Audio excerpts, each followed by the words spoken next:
ஞாயிற்றுக்கிழமை நாம் சிந்திக்கும்படியாக நம்முடைய சினாட் மாமன்றம் நமக்கு கொடுத்திருக்கிற ரொம்ப அழகான ஒரு தலைப்பு, The Call to be Compassionate. பரிவுள்ளவராய் வாழ அழைக்கப்படுகின்றோம். லெந்து நாட்கள் மிக முக்கியமான நாட்கள் நம்முடைய கிறிஸ்தவ ஜீவியத்திலே, நம்முடைய கிறிஸ்தவ வாழ்க்கையிலே நாம் சீர்தூக்கி பார்க்கும், நம்மை சுய பரிசோதனை செய்து கொள்வதற்கு ஒரு அழகான வாய்ப்பு. ஆனால் இந்த நாளில் நாம் இந்த பரிவு இரக்கத்தை குறித்து சிந்திக்கும் போது நம்மிடத்தில் குறைந்து போய் கொண்டிருக்கின்ற the emotion the world is losing அப்படின்னு சொல்ல முடியும். இந்த உலகம் இழந்து கொண்டிருக்கிற உணர்வுகளில் மிக முக்கியமான ஒரு உணர்வு இரக்கம், அடுத்தவர் மீது பரிவு. இந்த இரக்கமும் பரிவும் இன்றைக்கு மனிதரிடத்தில் குறைந்து போயிருக்கின்ற நாட்களில் நாம் வாழ்ந்து கொண்டிருக்கிறோம். நாம் அறிந்தது போல இந்த லெந்து நாட்கள் என்பது ஒரு பயணம். நம்முடைய உபவாசம், நம்முடைய சீர்தூக்கி பார்க்குதல் குறித்தவன ஒரு பயணம் மட்டுமல்ல, நம்முடைய இருதயத்தை சுத்தப்படுத்திக் கொள்கின்ற ஒரு பயணமாக, ஒரு ஜேர்னியாக இருக்கிறது. இந்த லெந்து நாட்கள்ல என்னத்தை விடுவோம், என்ன உபவாசத்தை செய்வோம், இப்படி நிறைய காரியங்கள் நம்ம செய்துட்டு இருப்போம். ஆனால் இவை எல்லாவற்றிலும் நாம் செய்ய வேண்டிய இன்னொரு மிக முக்கியமான ஒரு இது என் இருதயம் எப்படிப்பட்டதாக இருக்கிறது. What kind of heart are you becoming? என்னுடைய இருதயம் எப்படி மாறிக்கொண்டிருக்கிறது, அது எப்படி செயல்பட்டு கொண்டிருக்கிறது என்பதை யோசித்து பார்க்க வேண்டியதாக இருக்கிறது. நீங்க ஆண்டவர் படைத்த படைப்புகளை மிருகங்களை எடுத்துக்கொள்ளுங்க. எல்லா மிருகமும் தன் தேவைக்காக தான் அடுத்த மிருகத்தை காயப்படுத்தும். They hunt for the food. அவங்களுடைய உணவுக்காக தான் அடுத்த மிருகத்தை காயப்படுத்தும். ஆனால் இந்த மனிதன் அடுத்த மனிதனை எதற்காக காயப்படுத்துறான்? ஈகோக்காக, கோபத்துக்காக, பழி வாங்குவதற்காக, அவனை விட நான் பெரியவன் என்று காட்டிக் கொள்வதற்காக. இங்கே பார்க்கும்போது மனிதனை விட மிருகங்கள் உயர்ந்ததாக இருக்கிறது. அது தன் தேவைக்காக தான் ஒரு மிருகத்தை இன்னொரு மிருகம் காயப்படுத்துகிறது. ஆனா இவன் தேவைக்காக இல்ல, தன்னுடைய மகிழ்ச்சிக்காக, தன்னுடைய சந்தோஷத்துக்காக, தன்னுடைய நிறைவுக்காக அடுத்தவர்களை காயப்படுத்திக் கொண்டே இருக்கிறார்கள். ஆனால் இப்படிப்பட்ட சூழ்நிலையிலே ஆண்டவர் நமக்கு மனிதர்களுக்கு கொடுத்த ரொம்ப அழகான ஒரு குணாதிசயம், ஒரு எமோஷன், ஒரு ஃபீலிங் அப்படின்னு கேட்டீங்கன்னா அது கம்பேஷன், பரிவுள்ளம் கொள்வது, இரக்கம் கொள்வது. ஆனால் இது குறைந்து கொண்டிருக்கிற சூழ்நிலையாக இருக்கிறது.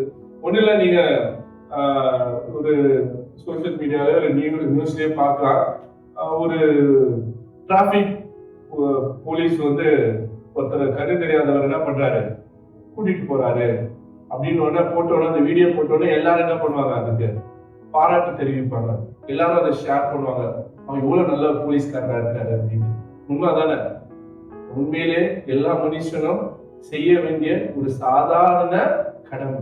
இன்னைக்கு யாரோ ஒருத்தர் அதை செய்யும் போது நமக்கு அது என்னவா இருக்கு அப்படின்னு அர்த்தம், நம்ம யாரும் அதை செய்யறதில்லை. நம்ம ஏதோ இடத்தில் புரிந்து போயிருக்கிறோம். அடுத்த மனிதனை குறித்தான ஒரு சின்ன கரிசனை கூட இல்லாதபடி நாம் வாழ்ந்துட்டு இருக்கிறோம். அடுத்தவன் என்ன பண்றாங்க, அவங்களுக்கு என்ன தேவை இருக்கிறது, ஏதோ ஒரு பாடுகள், ஏதோ ஒரு கஷ்டத்துல இருக்கிறாங்க, அவங்களை குறித்து ஒரு இரக்கம் இல்லாத ஒரு மனிதர்களாக வாழ்ந்துட்டு இருக்கிறோம். இந்த முதல் 2 நாட்கள், வாரத்தின் முதல் ஞாயிற்றுக்கிழமை நம்மை இந்த பரிவுள்ளவர்களாக இருக்கும்படியாக, ரிட்டர்ன் டு கம்பேஷன், இரக்கம் கொண்டவர்களாக வாழ நம்மை அழைக்கிறது. உண்மையிலே யோசித்து பாருங்க, எத்தனை முறை நம்ம இந்த இரக்கம் கொண்டவர்களாக, பரிவு கொண்டவர்களாக நம்ம செயல்பட்டு இருக்கிறோம். இது யாரோ ஒருத்தர் ரோட்ல கஷ்டப்படுறாங்கன்னா அதை கண்டுக்காம போறதுதான் இன்னைக்கு யதார்த்தமாக மாறிட்டு இருக்கு. யாரோ ஒருத்தர் விழுந்து கிடக்குறாங்கன்னா ஐயோ தொட்டா நம்ம போய் கேஸ், இங்க பிரச்சனை, இங்க போலீஸ் நம்ம கேள்வி கேட்பாங்க, எதுவுமே பண்ணாம அப்படியே ஒதுங்கி போறது நல்லது அப்படின்ட்டு இந்த ஒரு மனப்பான்மைக்குள்ளாக வந்துட்டோம். ஆனால் இன்னைக்கு நாம் பரிவுள்ளவர்களாக கொண்டவர்களாக வாழ வேண்டும் என்பதுதான் ஆண்டவர் நம்மிடத்திலே எதிர்பார்க்கின்ற மிக முக்கியமான குறிப்பாக இருக்கிறது. 145ஆம் சங்கீதத்திலே நாம் பார்க்கின்றோம், ஆண்டவர் எப்படிப்பட்டவராக இருக்கிறார். வாசிங்க அந்த வசனத்தை. கர்த்தர் இரக்கமும் மன உருக்கமும் நீடிய சாந்தமும் மிகுந்த கிருபையும் உள்ளவர். 4 காரியத்தை சொல்றாங்க. முதல் காரியம் சங்கீதக்காரன் சொல்வது the Lord is gracious. அதுக்கு தமிழ் என்னது? இரக்கமும் மன உருக்கம், compassionate. அடுத்தது நீடிய சாந்தம், slow to anger. அடுத்தது மிகுந்த கிருபை உள்ளவராக இருக்கிறார். Rich in love. இந்த 4 குணாதிசயங்கள் யாரிடத்தில் இருக்கிறது? ஆண்டவரிடத்தில் இருக்கிறது, கர்த்தரிடத்தில் இருக்கிறது. இப்போ ஆண்டவருடைய பிள்ளைகள் கிட்ட இது இருக்கணுமா இருக்கக்கூடாதா? கண்டிப்பா இருக்கணும். இந்த 4 நம்ம இடத்துல இருக்குதான்னு யோசித்து பாருங்க. என்ன 4? நாம் இரக்கம் உள்ளவர்களாக இருக்கிறோமா, பரிவுள்ளவர்களாக இருக்கிறோமா, நீடிய சாந்தம் உள்ளவர்களாக இருக்கிறோமா, மிகுந்த கிருபை உள்ளவர்களாக இருக்கிறோமான்னு யோசித்து பாருங்க. We often say that we are people of God. கடவுளுடைய மக்கள், கடவுளுடைய பிள்ளைகள் சொல்றோம். கடவுள் எப்படி இருக்கிறாரோ அவருடைய பிள்ளைகள் அப்படிதான் இருக்கணும். ஆனா நாம் அப்படி இருக்கிறோமா? நம்ம கேள்வி கேட்க வேண்டியதாக இருக்கிறது. இல்லனா ஆண்டவருடைய பிள்ளைன்னு சொல்றோம், ஆனா இதை நம்ம பின்பற்றாமல் ஒரு வாழ்க்கையை வாழ்ந்து கொண்டிருப்போம் என்றால் நாம் நம்மையே ஏமாற்றிக் கொண்டிருக்கின்றோம். இந்த இரவு வேளையிலே நான் இப்படிப்பட்டவனாக இருக்க வேண்டும் என்று ஆண்டவர் எதிர்பார்க்கிறார். நம்ம ஊர்ல ஒரு பழமொழி சொல்லுவாங்க, நூலை போல சேலை, தாய போல பிள்ளை. ஆமாவா இல்லையா? அப்போ தாய் எப்படியோ தகப்பன் எப்படியோ அப்படிதான் பிள்ளைகள். அப்போ நாம் தேவனுடைய பிள்ளைகள், கர்த்தருடைய பிள்ளைகள் என்று சொல்லும் போது கர்த்தர் எப்படிப்பட்டவரோ அப்படிதான் நாம் இருக்க வேண்டியதாக இருக்கிறது. இன்னைக்கு நாம் திருச்சபையாக அப்படிப்பட்டவராக இருக்கிறோமான்னு நாம் யோசித்து பார்ப்போம். இன்னைக்கு வாசித்த முதல் திருமறை பகுதி ரூத்துடைய புத்தகம் 2ஆம் அதிகாரம் 4 to 20. இங்க பார்க்கும்போது 2 நபர்களை குறித்து நம்ம பார்க்கிறோம். ஒன்னு ரூத், இன்னொன்னு போவாஸ். போவாஸ் வந்து மிகப்பெரிய செல்வந்தர், பணக்காரர், அதிகாரம் நிறைந்தவர், ஆஸ்தி நிறைந்தவர். ஆனால் போவாஸ் கிட்ட இருக்கிற ஒரு நல்ல தன்மை என்ன தெரியுமா? தன் கிட்ட இருக்கிற வேலை செய்கிற வேலையாட்கள் எல்லாமே அவருக்கு தெரியுது. ஆமா இல்லையா? அது மட்டும் இல்ல, அங்க வந்து பஞ்சம் பிழைக்கிறதுக்காக வரக்கூடிய ஏழை எளியவர்களுக்கும் அவர் குறித்து கரிசனை இருக்கிறது. ஏன்னா மோசே கொடுத்த சட்டத்தின்படி என்னன்னா, நீ வயல அறுக்கும் பொழுது சிந்தினவர்களை என்ன பண்ணக்கூடாது? பொறுக்க கூடாது. ஏன் பொறுக்க கூடாது? அது பரதேசிகளுக்கும் ஏழைகளுக்கும் திக்கற்றவர்கள். அப்போ இவங்க அறுத்து முடிச்சு அந்த கட்டை கட்டி அரிக்கட்டை எடுத்துட்டு போய் வச்சிருவாங்க. மீதி இருக்கிற நேரத்துல அந்த நிலத்துல சிதறி கிடக்குறதுல அதை போய் யார் பொறுக்குவாங்க? அங்க இருக்கக்கூடிய திக்கற்றவர்களும் பரதேசிகளும். இப்போ இவங்க ஒரு கூட்டம் போய் பொறுக்கிட்டு இருக்கு. அந்த கூட்டத்துல யாரை இவர் ஐடென்டிஃபை பண்றாரு? அப்படின்னா அர்த்தம், தன்னிடத்தில் பஞ்சம் பிழைக்கக்கூடிய, தன்னிடத்தில் உதவி நாடி வரக்கூடிய மக்களை குறித்து யாருக்கு தெரியுது? போவாஸுக்கு தெரியுது. அப்படி என்றால் ஏழைகளை குறித்து இந்த பணக்காரன் கரிசனை உள்ளவராக இருக்கிறார். வேதத்திலே ரொம்ப அழகான ஒரு பணக்காரர் யார் என்றால் போவாஸ் தான். அவர் அங்க அழகா சொல்றாரு பாருங்க, தன் மேலே ஆட்கள் கிட்ட அந்த அம்மா பொறுக்கும் போது நீ என்ன பண்ணு, சிலவற்றை சிந்தி விடுன்றார். ஏனென்றால் அந்த அம்மாவை குறித்து அவருக்கு தெரியும். எந்த அம்மாவை குறித்து? ரூத். ரூத் வந்து தன் உறவு முறையில் இருக்கக்கூடியவருடைய மனைவி. அந்த அம்மாவுடைய கணவரும் இறந்துட்டாங்க, அவங்க மாமியாருடைய கணவர் மாமனாரும் இறந்து விட்டாங்க. அவங்க இந்த திக்கற்றவர்களாக இருக்கும்போது அந்த அம்மா சொல்லிட்டாங்க, மாமியார் நகோமி சொல்லிட்டாங்க, நீங்க மருமகளே நீங்க என்ன பண்ணுங்க, உங்க சொந்த வாழ்க்கைய பாத்துக்கோங்க அப்படின்னு. ஆனால் ஒரு மகன் போயிட்டா, ஒரு மருமகள் போயிட்டா. இன்னொருத்தி இல்ல, உன் ஜனம் உன் தேவன் என் தேவன் சொல்லி தன் மாமியோடு வாழ்வதற்காக ஒப்படைத்து யாவே தேவ மக்கள் வாழக்கூடிய பெத்லெஹேமுக்கு திரும்பி வருகிறார்கள். இந்த அம்மா யாரு? ரூத். மோவாபியர்கள் யாரு? எக்ஸாம் எழுதுறவங்களா சொல்லுங்க. லோத்துடைய வம்சவரத்தில் வரக்கூடியவர்கள் மோவாபியர்கள். ரைட்டா? இவங்களே ஏற்கனவே நெருக்கமானவங்க தான். ஆனா இவங்க ஒரு கட்டத்துல பிரிந்து போயிட்டாங்க.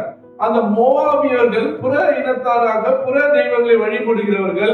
ஆனால் இந்த மகள் அந்த யாவே தெய்வத்தை வணங்கக்கூடிய பெத்லெஹேமுக்கு திரும்ப வராங்க. பெத்லெஹேம் அர்த்தம் அப்பத்தின் வீடு, ஆசீர்வாதத்தின் இடம். அங்க போவாஸ் நல்லா செழிப்பா இருக்கிறார். அவருடைய வயல்வெளியிலே பஞ்சம் பிழைப்பதற்காக வந்திருக்கிற இந்த அம்மாவின் மீது போவாஸ் கரிசனை கொள்கின்றார். இன்னைக்கு நம்ம மத்தியில இருக்கிற எளிய மக்களை குறித்து நமக்கு கரிசனை இருக்குதா? உங்க கம்பெனில உங்களுக்கு வந்து டெய்லி ஒருத்தர் டீ எடுத்துட்டு வந்து வச்சுட்டு போவார் பாருங்க, ஆபீஸ் பாய். அவர் பேர் உங்களுக்கு தெரியுமா?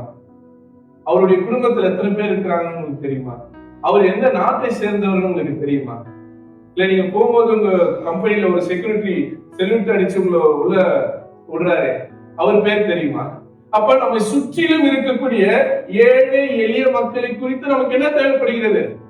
கரிசனை. இன்னைக்கு அவங்க எல்லாம் நமக்கு வேலை செய்யறாங்க, நம்ம ஏதோ எஜமான்களாக ராஜாக்களாக நம்ம போறோம் வரோம், ரைட்? ஆனால் அந்த எளிய மக்களை குறித்தான ஒரு கரிசனை கிறிஸ்தவர்களுக்கு தேவைப்படுகிறது. இல்ல என் கப்பல்ல வேலை சரி எவனுமே அதை கண்டுக்கிறதே கிடையாது, அவனை குறித்து யோசிக்கிறதே கிடையாது, அவனை ஒரு மனுஷனாவே நாங்க மதிக்கிறதே கிடையாதுன்னா அவங்க மதிக்கலன்னா பிரச்சனை இல்லை. ஆனால் நீங்கள் நானும் அவனை மதிக்க வேண்டும், அவன் மீது கரிசனை கொள்ள வேண்டும். அதற்காக தான் நாம் கிறிஸ்தவர்களாக அழைக்கப்பட்டிருக்கின்றோம். ஆமென். நிறைய நேரத்துல ஆயர்கள் கூட நிறைய பிரச்சனைங்க இருக்குது. இந்த செக்ஸ்டன் எல்லாம் யோ பாயாங்க போயாங்க யாரு சொல்லுவாங்க? செக்ஸ்டன்ஸ் சொல்லுவாங்க. எனக்கு ரொம்ப வருத்தமா இருக்கும். ஏன்னா இது ரொம்ப முற்றிலும் தவறான ஒரு செயல்பாடு. நம்ம கீழே இருக்கிறவர்களுக்கு கூட நம் மரியாதையாக அவங்களுக்கு ஏற்ற மாண்போடு நடத்துவதுதான் ஆண்டவரின் பிள்ளைகளுடைய செயல்பாடு. நம்ம அப்படி நான் இந்த செக்ஷன் ஐயா வாங்கய்யா அதை எடுத்துட்டு வாங்க அப்படின்னா சீனியர் ஐயருங்க எடுத்துக்குவாங்க. ஐயா அறிவு இருக்காது அவனுக்கு, அவங்க எல்லாம் வந்து ஏன் இப்படி பண்ற மரியாதை கொடுக்குறாரு, இல்லைன்னா அவனுக்கு தலைமையில ஏறி உட்காந்துப்பாங்க அப்படின்வாங்க. அது பிரச்சனை இல்லை. ஒரு மனிதனுக்கு ஒரு சக மனிதன் நம்ம கொடுக்க வேண்டிய மாண்பையும் மரியாதையை நம்ம கொடுக்கணும். அது அவங்க எப்படி யூட்டிலைஸ் பண்றாங்க, அவங்க அதை எப்படி கையாளுகிறார்கள் என்பது நம்ம பிரச்சனை இல்லை. அது யார் பிரச்சனை? அது அவங்க பிரச்சனை. நாம் கடவுளுக்கு முன்பாக நீதி உள்ளவர்களாக, உத்தம உள்ளவர்களாக, எல்லோரையும் சமமாக மரியாதைக்குரியவர்களாக நடக்கும். நிறைய நேரத்துல நம்ம எப்படி எல்லாருக்கிட்டையும் ரொம்ப அன்பா இருக்கிறதுனால சொல்லுவாங்க, நீ எல்லாருக்கிட்ட ரொம்ப க்ளோஸா இருக்கிற, எல்லா இடத்துலயும் நீ மரியாதையா நடந்துக்கிற, அதாவது அவனை யாரும் வந்து மதிக்க மாட்டேங்கிறாங்க அப்படின்னா ரைட். அந்த மதிப்பும் மரியாதையும் நமக்கு யார் கொடுப்பாரு? தேவன் கொடுப்பார். அவ்வளவுதான். நாம் இங்கே ஒரு சக மனிதனாக இருக்கும்போது இன்னொரு சக மனிதனை நாம் நமக்கு சமமாக நடத்தும் போது அவர்கள் மீது இரக்கமும் பரிவும் கொள்ளும் போதுதான் தேவன் நம்மை ஆசீர்வதிப்பார். ஆமென். இங்கே போவாஸ் ஆசீர்வதிக்கப்பட்டிருப்பதற்கு காரணம் அந்த எளியவர்களை குறித்தான ஒரு கரிசனை. அதே போல அந்த அம்மா வந்திருக்கிறாங்க, அந்த அம்மா புதுசு, வேற நாட்டுல இருந்து வந்திருக்கிறவங்க. உடனே இந்த நாட்டுல இருக்கக்கூடிய ஆண்கள் அந்த அம்மா மீது தப்பா நடந்து கொள்ளலாம். அந்த அம்மாவுக்கான பாதுகாப்பை உறுதி செய்கிறார். நீ வேற எங்கேயும் போக கூடாது, நீ யார் கூட தான் இருக்கணும், எங்க மக்களுக்குள்ளேதான் இருக்கணும். நீ அதே போல தாங்க மக்கள் கிட்டே சொல்றாங்க, இந்த சகோதரியை நீங்க மாண்போடு நடத்துங்க. அதே போல சாப்பிடும் போது அவங்களுக்கு உணவு கொடுக்குறாங்க. இன்னைக்கு நம்ம வேலைக்கு போறோம் வரோம், நம்ம வந்து நம்ம கிட்ட இருக்கிற பணியாளர் என்னைக்காவது நீங்க சாப்பிட்டியான்னு கேட்டுருக்கீங்களா? நிறைய நேரத்துல நாங்க செக்யூரிட்டி கார்டு கிட்ட இல்ல வேலை செய்யற கிட்ட கேட்கும் போது, சார் நீங்க தான் சார் முதல் முறை என்ன பார்த்து அப்படி கேட்டிருக்கீங்க அப்படின்னு. அப்போ அவங்க இருதயம் அதை எதிர்பார்க்கிறது. நம்மையும் ஒரு மனிதனாக ஒருத்தர் கேட்கிறாங்களே அப்படின்ற அந்த ஒரு எண்ணம். அடுத்து நம்ம இன்னைக்கு நாளைக்கு வேலைக்கு போங்க, வேலைக்கு போகும்போது அந்த வேலையில ஆபீஸ்ல இருக்கக்கூடிய இந்த பணியாளர்கள் எல்லாம் இருக்கிறாங்க பாருங்க, அதாவது நமக்கு உதவி செய்யக்கூடியவர்கள் இருக்காங்களா, அவங்கள பார்த்து எப்படி இருக்கீங்கன்னு ஒரு வார்த்தை கேளுங்க. நாளையில இருந்து உங்களுக்கு கொடுக்குற மரியாதையே கிடையாது. ஏன்னா இதுதான் கிறிஸ்தவத்தின் அழகான தன்மைகள். இந்த தன்மைகளை வெளிப்படுத்தும் போது சார் கிறிஸ்டியன், அதனாலதான் அவர் அப்படி இருக்கிறாருன்னு அவங்க உணர்ந்து கொள்வாங்க. ஆமென். அப்போ கிறிஸ்துவை எப்படி வெளிக்காட்ட முடியும் என்றால் இந்த சின்ன சின்ன ஜெஸ்டர்ஸ், இந்த சின்ன சின்ன செயல்பாடுகள், இந்த காரியங்கள் வழியாக நாம் கிறிஸ்துவை வெளிப்படுத்த முடியும். இன்னைக்கு போவாசுகளாக கர்த்தர் நம்மை அழைத்திருக்கிறார். நீங்க பணக்காரர்களாக ஆசீர்வதிக்கப்பட்டவர்களாக இருக்கணும்னா போவாசுடைய தன்மைகள் நமக்குள்ளாக இருக்கிறதால சிந்தித்து பாருங்க. அடுத்ததுக்குள்ளாக நான் கடந்து செல்கின்றேன். இன்னைக்கு வாசித்த நிருப பாடம் எபேசியர் 4ஆம் அதிகாரம் 25ஆம் வசனத்துல இருந்து 32ஆம் வசனம். பவுல் ஸ்தாபித்த திருச்சபைகள ரொம்ப அழகான ஒரு சபை இந்த எபேசிய திருச்சபை. அதுக்கு முன்பாக ஒரு காரியத்தை நான் சொல்ல ஆசைப்படுகின்றேன். ஒரு சின்ன ஒரு கதையோடு நான் இதுக்குள்ளாக கடந்து செல்ல யோசிக்கிறேன். ஒரு குட்டி பையன் ஒரு கடைக்கு வாசல்ல பசியோடு காத்துட்டு இருந்தான். அப்போ ஒரு கிறிஸ்துவ குடும்பம் அந்த கடைக்குள்ள போது அந்த பிள்ளை வெளியில பசியோடு இருக்கான்னு பார்த்த உடனே அந்த குடும்பத்தின் தகப்பனார் அந்த பையனை கூப்பிட்டு கேட்கிறாரு, என்னப்பா என்ன ஏன் இப்படி டல்லா இருக்க, சாப்பிட்டியான்னு? இல்ல சாப்பிடல, உன் குடும்பமே கஷ்டத்துல இருக்கணும்னா அவன் உள்ள கூட்டு போய் ஒரு சாப்பாடு வாங்கி அந்த ஒரு மாதத்துக்கான அந்த குடும்பத்துக்கு தேவையான அந்த பல சரக்குகளை வாங்கி அந்த பையன் இடத்துல கொடுத்து அனுப்பிட்டாங்க. ரைட். அனுப்பி ஒரு 12 வருடங்கள் போது அவருடைய குழந்தை வளர்ந்து ஒரு வாலிப பருவத்துல இருக்கிறதால் திடீர்னு அந்த குழந்தைக்கு ஒரு மிகப்பெரிய இருதயத்துல பிரச்சனை, சர்ஜரி செய்யணும் அப்படின்னு ஹாஸ்பிட்டல் போறாங்க. சர்ஜரிக்கான எல்லா முடிவுகளும் இது பண்றாங்க. சர்ஜரி ஒரு 8 மணி நேரம் சர்ஜரி முடிந்த உடனே தகப்பனார் பயத்தோடு போய் கவுண்டர்ல நிக்கிறார். என்ன அப்படின்னு பார்க்கும்போது அந்த பில்ல வாங்கி பார்க்கிறாரு. எப்படியோ ஒரு கேள்வி இருக்கும், இந்த பில் கண்டிப்பா அதிகமா இருக்கும் அப்படின்ட்டு. அங்க பார்த்தா அந்த பில் அழகா எல்லாவற்றையும் அடித்து, உங்களுடைய பரிவு 12 வருடத்துக்கு முன்னாடி நீங்கள் காட்டிய பரிவு இது எல்லாவற்றுக்கும் அது பில் பே பண்ணப்பட்டது, அந்த பணம் செலுத்தப்பட்டதுன்னு சொல்லி அந்த டாக்டர் தன்னுடைய கையெழுத்து போட்டிருந்தார்.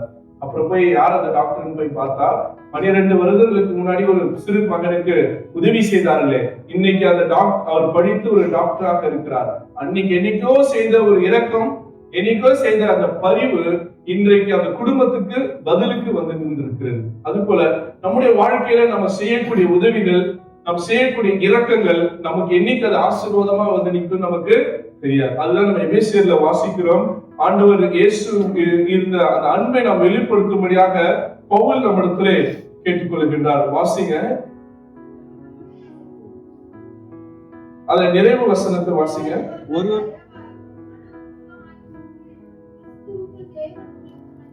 கிறிஸ்துவுக்குள் தேவன் உங்களை மன்னித்தது போல நீங்கள் ஒருவருக்கொருவர் மன்னியுங்கள். அதுக்கு முன்னாடி வசனத்தை வாசிங்க. சகலவிதமான கசப்பும் கோபமும் மூர்க்கமும் கூக்குரலும் தூஷணமும் மற்ற எந்த துர்க்குணமும் உங்களை விட்டு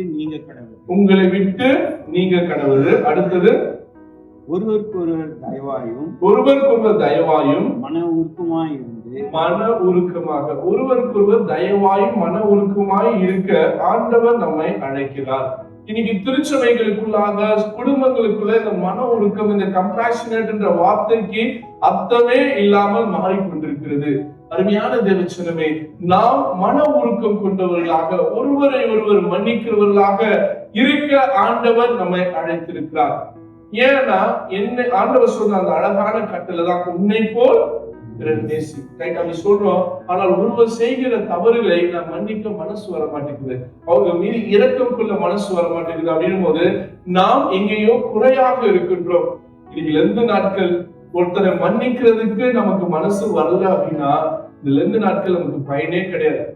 ஒருத்தர் மீது இரக்கம் கொள்வதற்கு நமக்கு மனசே வரலன்னா இந்த 2 நாட்கள் உபவாசங்கள், இந்த 2 நாட்கள் செபங்கள், ஆலயத்திற்கு வருவது, காணிக்கை போடுவது, ஜெபிப்பது எல்லாமே நமக்கு பயனற்றதாக மாறிவிடுகிறது.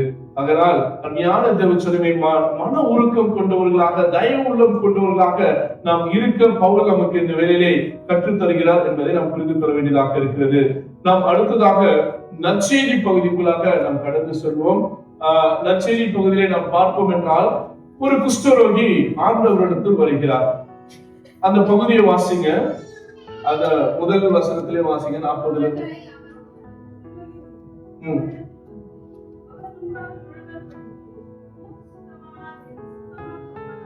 அந்த குஷ்டரோகி அப்படின்னு நம்ம வெறுமனே கடந்து போகாதபடிக்கு, யூத சமுதாயத்துல, எபிரேயருடைய பாரம்பரியத்துல இந்த குஷ்டரோகி என்பவர் யார் என்றால் அவர் தீட்டுப்பட்டவர். இந்த பியூரிட்டி பொல்யூஷன் கான்செப்ட் ரொம்ப மோசமானது. இன்னைக்கு திருச்சபைகளிலும் இருக்கிறது, சமுதாயத்திலும் இருக்கிறது. நாம் வாழக்கூடிய பாரம்பரியன்றதுல கூட ரொம்ப மோசமா இருக்குது. தீட்டு தூய்மை, இவன் தொட்டா தீட்டு, அவன் தொட்டா தீட்டு, பெண்கள் இந்த நேரத்துல தீட்டு, குழந்தை பெற்றோர்கள் தீட்டு அப்படின்னு சொல்லி மூடத்தன்மையோடு, முட்டாள்தன்மையோடு வாழக்கூடிய சமுதாயத்தின் மக்கள் இங்கே இருந்து கொண்டுதான் இருக்கிறார்கள். இப்படிப்பட்டவர்களுக்கு சாட்டை அடி அடிப்பதுதான் இயேசுவின் செயல்பாடு. இயேசுவை ஒரு மிகப்பெரிய புரட்சியாளராக, ரெபலாக பார்க்க வேண்டியதாக இருக்கிறது. அவருடைய வார்த்தைகள், அவருடைய செயல்பாடுகள், அவருடைய சிந்தனைகள் ஒரு மாற்று கலாச்சாரத்தை, a counter culture Jesus create பண்ணிட்டு இருக்கார். He created a counter culture which is against all the stupidity, ideology of purity and pollution. இவன் polluted, இவன் pure, இவன் impure சொல்றதுக்கு நீ யாருன்றதா இயேசுடைய மிகப்பெரிய கேள்வி. இன்னைக்கு திருச்சபைக்கு முன்பாக நான் அந்த கேள்வியை தான் நான் வைக்கிறேன். ஒருவனை தீட்டுள்ளவன் என்று சொல்வதற்கு எவனுக்கு தகுதி இருக்கிறது? Who has that authority to say that, to judge someone? எவனையும் நம் தீட்டு தூய்மையானவன் என்று சொல்ல நமக்கு தகுதியே கிடையாது. இந்த குஷ்டரோகியை அந்த யூத சமுதாயம் அந்த சமுதாயத்தை விட்டு ஓரம் கட்டி வைத்திருக்கிறது. அவன் ஊருக்குள்ள வர்றதே பாவம். அவன் ஊருக்குள்ள வந்தா என்ன சொல்லிட்டு வரணும்? சத்தமா சொல்லுது, தீட்டு தீட்டுன்னு சொல்லிட்டு வரணும். இப்படிப்பட்ட மோசையின் சட்ட திட்டங்களை இயேசு ஆண்டவர் எதிர்க்கிறார். என்ன பண்ணா தெரியுமா? ஒண்ணு இல்ல, அவனை கூப்பிடுற அடுத்த வசனத்தை வாசிங்க. இயேசு மனதுருகி தன் கையை நீட்டி இவன் என்ன தொட்டா, நீ என்ன தீட்டுனா நான் தீட்டாவே இருக்கிறேன்டா, அவனை நான் தொடுவேன்னு தொடுகிறார். தகாதவர்களை தீண்டுதல். அதுதான் கான்செப்ட். நீ யார தொடாதன்றியோ அதுதான் இயேசு என்ன பண்ணுவாரு, தொடுவார். அது சொல்றதுக்கே பயம் நமக்கு. என்ன சட்ட திட்டத்தை நம்ம எதிர்க்கிறோமா அப்படின்னா, இந்த சட்ட திட்டங்கள் மனிதனுக்காக தான் எழுதப்பட்டது தவிர மனிதன் சட்ட திட்டங்களுக்காக எழுதப்படவில்லை. அப்படின்னா அந்த சட்டமே தேவையில்லைன்னு தூக்கி போட ஆண்டவர் தயாராக இருக்கார். நான் தொடுவென்று அவனை தொடுகிறார். அந்த வார்த்தை ரொம்ப அழகா, ஒரு கவிதை போல. இயேசு மனது உருகுகிறார். அடுத்தது கையை நீட்டுகிறார். ஏனென்றால் அவன் தொட்டாதான் தீட்டு, நம்ம தொடவே கூடாது. ஆனா அவன் என்ன தொடல, நான் என்ன பண்றேன் அவனை தொடுற அப்படின்னு சொல்லி இயேசு தன் கையை நீட்டி அவனை தொட்டு. இந்த தமிழ் டிரான்ஸ்லேஷன் இருக்கிற மிகப்பெரிய பிரச்சனையே அதான். இங்கிலீஷ்ல என்ன போட்டு பாருங்க, டச். வேற ஏதாவது டிரான்ஸ்லேஷன் என்ஆர்எஸ்வி டச் தான் இருக்க மேக்ஸிமம். நீங்க என்ஆர்எஸ்வில போய் பாத்தீங்கன்னா he embarrassed something, embraced அர்த்தம் கட்டி தொழுவுதல். இதே வந்து திருவிழத்துல வாசினா ஆண்டவர் அவனை அரவணைத்தார் அப்படின்னு. டச்ங்கிறது ஜஸ்ட் அப்படி தொட்டு பார்க்கிறது. ஆனா உண்மையான கிரேக்குடைய என்டிமாலஜில அந்த வேர்ட் ஸ்டடியில போய் பார்த்தா ஆண்டவர் அரவணைத்தார், அவனை பரஸ்பரமாய் அவனை தொட்டு தழுவினார். யூதர்கள் அருவருக்கக்கூடிய காரியத்தை இயேசு செய்தார். ஆமென். யூதரெல்லாம் பார்த்திருந்தாருன்னு வச்சுங்க, இந்த தலைமை ஆசாரியர் கனகிரி சங்கத்தார் அநேகத்துக்கு மனுஷன் இருப்பாங்க. என்னடா இருந்தாரு இப்படி பண்றா, நம்ம தொடாதன்ற அவன பண்றான், நான் தொட மாட்டேன்டா, நான் என்ன பண்ணுவேன், கட்டி. எண்ணிக்கை அதிகாரங்கள் அடக்குமுறைகள் நமக்கு எதிராக நீங்க செய்யாதன்றதும் தைரியமா செய்யுங்க, ஆண்டவர் கூட இருக்கார். பல நேரங்கள்ல நான் அப்படிதான் பாரம்பரியத்தை உடைக்கிறீங்கன்னு அவங்க கூட முதல்ல அதெல்லாம் உடைக்கிறேன்னு. ஆண்டவர் அருவருக்கிற காரியங்கள் நமக்குள் இருக்குமானால் அதை உடைத்து எரிகிறவர்களாக நாம் இருக்க வேண்டியதாக இருக்கு. திருச்சபையாக வாசிங்க. ஆண்டவர் மனதுருகி கையை நீட்டி அவனை தொட்டு, எனக்கு சித்தம் உண்டு சுத்தமாக என்றார். He wanted to do that. அதை அவர் செய்து முடிக்கிறார். இன்னைக்கும் இந்த சமுதாயம் உங்களை சொல்லலாம், அவனெல்லாம் தொடாத, அவனெல்லாம் பேசாத, அவனுக்கெல்லாம் உதவி செய்யாத, அவெல்லாம் சேரியில இருந்து வந்தவன், அவெல்லாம் இங்க இருந்து வந்தவன், அவனுடைய பேக்ரவுண்ட் இப்படி, கருப்பினர்கள் இப்படிதான் இருப்பாங்க, இவன் இந்த நாட்டுக்காரர் அப்படிதான் இருப்பான், அந்த நாட்டுக்காரர் அப்படிதான் இருப்பான்னு ஒரு பொது புத்தியில நம்ம வந்து மடை கட்டுவாங்க. கிடையாது. நான் எல்லா மனிதனையும் சமமாக தான் பார்க்கிறேன். எவனையும் நான் வந்து ஒரு பிரிஜிடியூஸோட, ஒரு முன்னாடியே அவனை குறித்து ஒரு தவறான எண்ணத்தோடு நான் பார்க்க மாட்டேன். இன்னைக்கு அப்படிதான் இங்க வந்தப்போ எல்லாருமே போட்ட இன்ஃபர்மேஷன், இந்த நாட்டுக்காரர் இந்தியா, அந்த நாட்டுக்காரர் இந்தியா, இவங்க இந்தியா, நீங்களா எப்படி இருக்கலாம், நம்ம போய் வெள்ளைக்காரன் கேளுங்க, தே ஆர் கல்ச்சரல் பண்ணுவான். ரைட்டா? அப்ப நம்ம கிட்டே 1000 பிரச்சனை இருக்கு. நாம் அடுத்தவனை நியாயம் தீர்த்துட்டு அவனை குறித்து குறை சொல்லிக்கிட்டே இருக்கிறோமே, நான் சரியா இருக்கிறோமா? ஆண்டவர் சொன்னார், உங்களில் பாவம் இல்லாதவன், உங்களில் குற்றம் இல்லாதவன் முதலாவது கல்லை. அப்ப எவனையும் நியாயம் இருக்காதீங்க, யாரையும் குற்றப்படுத்தாதீங்க.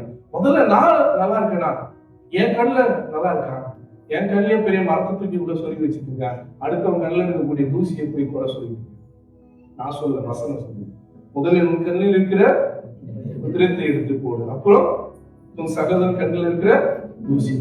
என்கிட்ட 1000 பிரச்சனை இருக்கு, நானே மனம் திரும்ப வேண்டியது இருக்குது, நானே கடவுளுக்குள்ள வளர வேண்டியது இருக்குது, நானே என்னை பரிசுத்தப்படுத்த வேண்டியதா இருக்கு. இதுல அவனை வந்து நியாயம் திருத்துட்டு அவனை பர சொல்லிக்கிட்டு உட்கார்ந்து இருக்கிறதுக்கு நீங்களும் நானும் அழைக்கப்படும்.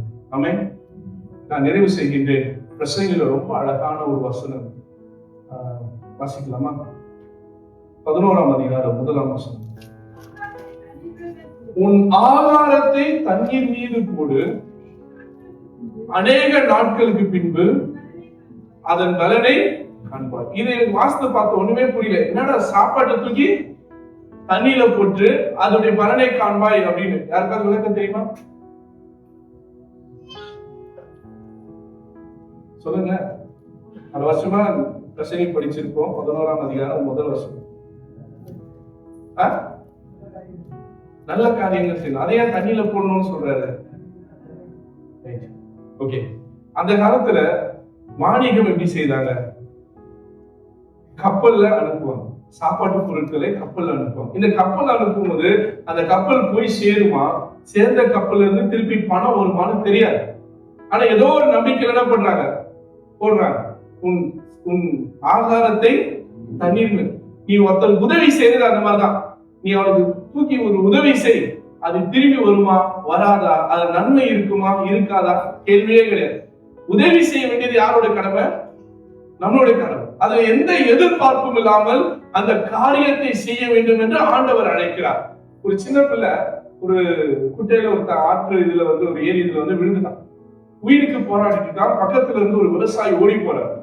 ஓடி போய் அந்த சேத்துல இறங்கி அந்த குழந்தை அந்த பிள்ளையை காப்பாற்றி அவன் ஜீவனை தப்பி வைக்கிறார். அவனை வீட்டுக்கு அனுப்பி வச்சிட்டார். மறுநாள் அவருடைய வீட்டுக்கு முன்னாடி ஒரு பெரிய கார் நிக்குது. அது ஒரு பெரிய ஒரு அதிகாரி, ஒரு பணக்காரர் வர வந்துட்டு, நீங்க தான் என் பிள்ளையை காப்பாத்திருக்கீங்க, உங்களுக்கு என்ன வேணும்னு கேளுங்க, நான் கொடுக்குறேன். அந்த விவசாயி எனக்கு எதுவுமே வேண்டான்ட்டார்.